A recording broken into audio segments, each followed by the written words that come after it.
So, Jon Rothstein. Uh, Yes, oh, do I have Jon Rothstein right now on this video? you do have Jon Rothstein. We John, sleep in Hey Gregory. I woke up from my nap for this. John, what a pleasure, what an honor to have you live on the Sleepers Media YouTube channel. John, I was listening to your fantastic episode of your show earlier this week where you started talking about Kansas basketball and how they still need to make some late additions. I totally agree with you for what it's worth, John, but John, you had a wild claim here. You said Kansas is currently not a top five team in the Big 12 entering next season. John, why do you feel this way? Well, Greg, when you look at the Big 12 college basketball, all right, I gotta stop the Rothstein impersonation. My favorite part of that was the forehead lean. You're such a good body character actor, Riley. It's great. I appreciate that. Ludicrous quote from Rothstein, by the way. Even I still think Kansas needs to add pieces, but I think when we honestly assess this conference right now, the only team that I would say is like definitively better than Kansas is Houston. Like they're the only one whose roster I look at and BYU shouldn't have overlooked them. Yeah.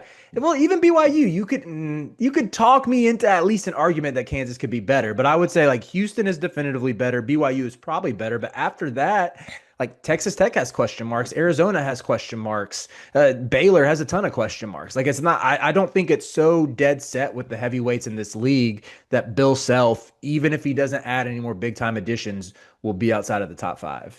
So what I like about Rothstein is that I think he rarely puts out anything that's a take.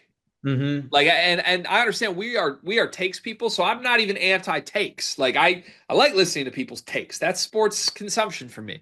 But John Rothstein of the big name media folks, I don't think he really has that many agendas other than loving college basketball, the way some other not there's no one in specific I'm thinking of with this, but other national media people may serve certain purposes or may feel it's part of their job to deliver hard-hitting analysis in the form of takes. John Hmm. Rothstein just sort of like updates information and covers the sport with a passion and a love for it that honestly mirrors like a John Fanta for me, but he's Jon Rothstein and he does it his own quirky weird way. I like him. And maybe I'm outing myself as a Rothstein guy, but I like him. And I feel like when this went around the internet earlier this week, it was one of the first times I've ever seen anything clipped from Rothstein that felt like, ooh, that's a hot take. Is he Yeah, yeah. doing this on purpose or not? But then I started looking into it more because I was with you. I'm like, that seems crazy. I don't think it's that crazy. I think he is saying this largely because there are five teams I think you could reasonably argue right now are a step ahead of Kansas, and Kansas is sixth. And I was going to fight him to the death if Baylor was one of them. But can I name those five and see if you're really far off on any of the five? Yeah, sure. Let me hear it. It's Houston and BYU for sure. Hmm. Arizona, Texas Tech, Iowa State, I think all have arguments as bona fide top 15 teams in the sport. If you have Kansas around 20, there's an argument that that is sixth on paper in the Big 12 next year. I wouldn't passionately state it, but I don't think it's just a hot take coming out of Rothstein's ass. I think he just looked up one day and was like, wait a second. I have those five teams ahead of Kansas. What the hell? I'm like not crazy about Iowa State's roster. I'm really not even that crazy about Texas Tech's roster. Those are the two I would push back the most. Even with Arizona, I think they're being a little slept on right now because I'm a big fan of both Braden Burries and Koa Pete.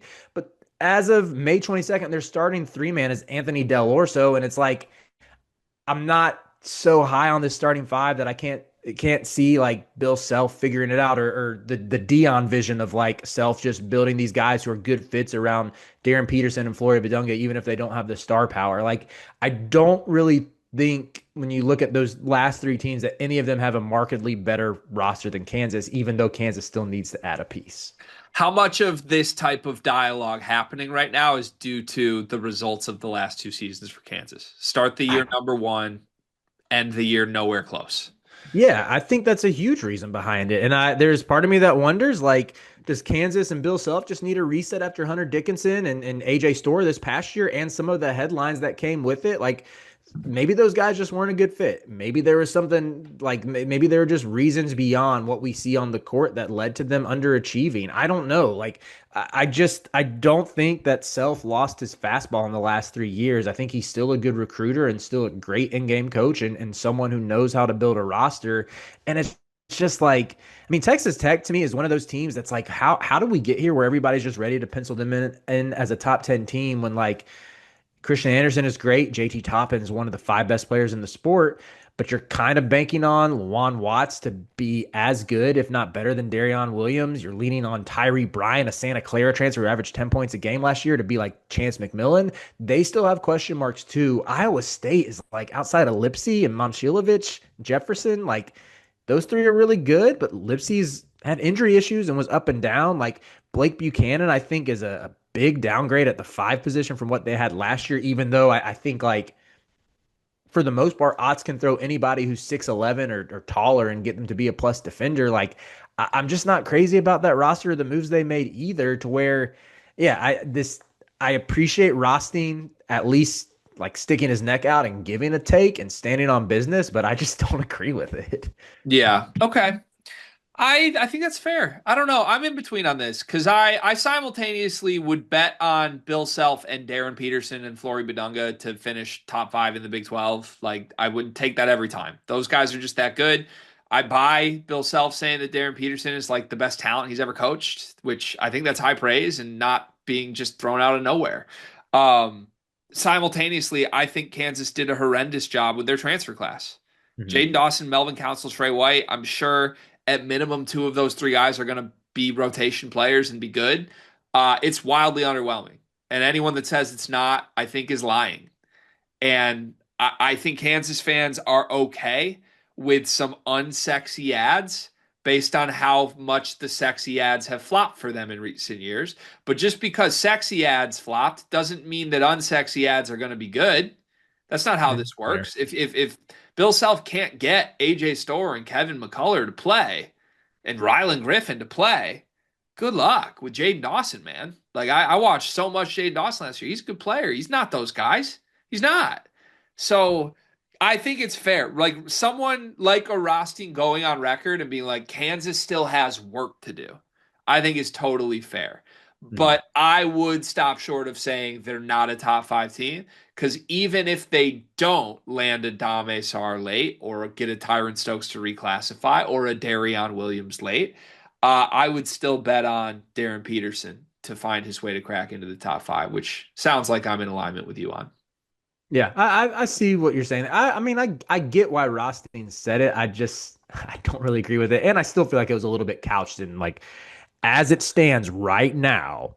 Before they add Darion Williams, which we all believe is going to happen, I'm like it's still kind of couching his hot take, which it's kind True. of on brand. But It is basically, yeah, like, well, tomorrow they're going to be top five, but today yes, they're yes, that's what not. it feels like. Pro move, honestly. I love it. True, gotta respect it.